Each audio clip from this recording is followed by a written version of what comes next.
Monday's trade deadline talk. But outside of a couple of goaltender deals, it's been really quiet. Is it as quiet as it appears 5 days out? I think there's a lot of talking, Darren. And the problem is, I think we're in a big game of poker right now.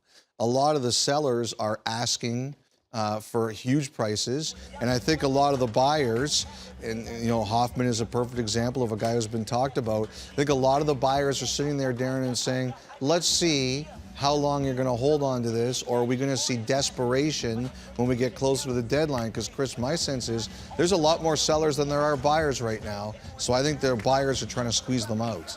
Well, and there's a couple situations that really stand out, Ottawa being one and the New York Rangers. I mean, two teams that have essentially come out publicly and said that they're looking to sell off players ahead of this deadline. They're looking to further rebuilds or retooling their organizations. And teams dealing with them know that there's a little bit of desperation there. I mean, look at the Rangers, say Rick Nash. I mean, that's a player that is an unrestricted free agent coming July. Do you step up and pay that price given the fact that the Rangers need to deal him? And Ottawa has a few of those similar situations as well. Also, with Brassard, it's a situation where they've been caught off guard by the interest. And I think there was some feeling that they wouldn't trade Brassard, that he would stay. And all of a sudden, the interest has been so much that now people are saying he probably will move. General managers are in a different position this year because there hasn't been the market set for a deal right now, and the likes of Brassard. The one thing I would say, Darren, is that I think Colorado, what they got for... So back to December. Yes, because you're going to be compared to the other deals, right? And I think there's a lot of teams out there saying, look what Colorado got for their player Duchesne. And yes, there were two teams, so they were able to combine pieces from both Nashville and Ottawa, which made it more attractive. But, Doug, you were in that chair before. When you see a deal, you never want to be the guy who's told, you know what, you didn't get what that guy got. You know what? And there was a ton of pressure on Joe Sakic to get the best he could in that deal. And it went for, what, a year?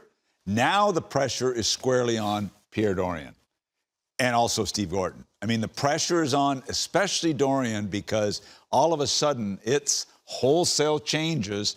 And remember, somebody's got to be in Ottawa to play next year.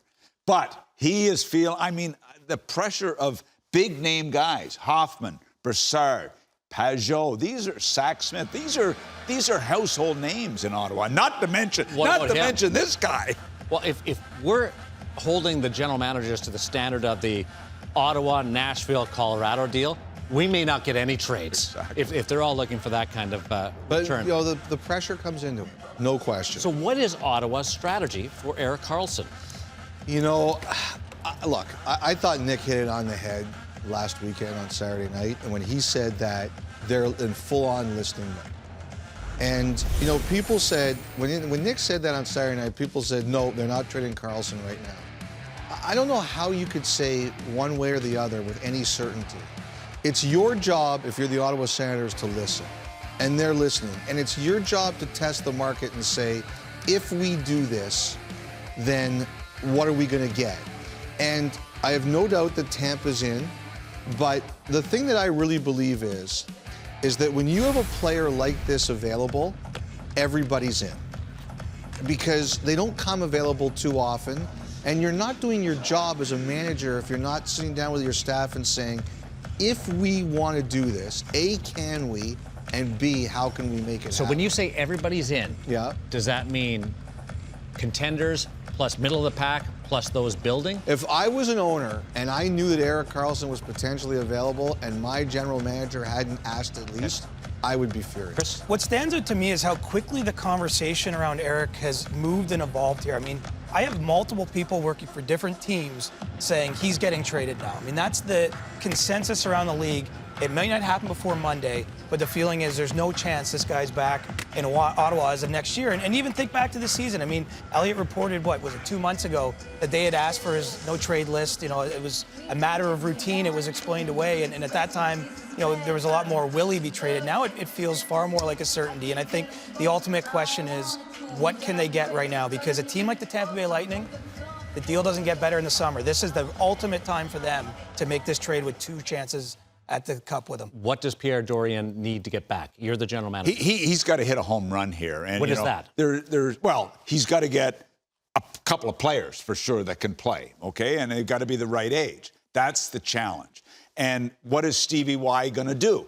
Because Tampa Bay seems to be the logical place and the number one rumored place. And Elliott says, yeah, there's all kinds of teams and you've got to be in the mix. But owners are also saying, how are we going to re-sign this guy? How are we going to pay him $12 million? Where's the money coming from? What if he goes to a place where he's happy taking less? Well, I haven't found many of those yet. No. I haven't found many. Because Stamkos took less and Kucherov took less. So the question is... Well, Kucherov was forced to take But there's less. also a conversation, and Nick Kypreos talked about it at noon today, that Tampa wouldn't even sign him. It would be a 2-year, like a year plus rental. Win the Cup. But thinking about what they need, let's just take, for instance, if it's Tampa Bay. Sergachev has got to be part of this deal, in my opinion, or it would be a non-starter if you're Pierre Dorion. You've got to get a young defenseman that has a chance to become a player with Shabbat.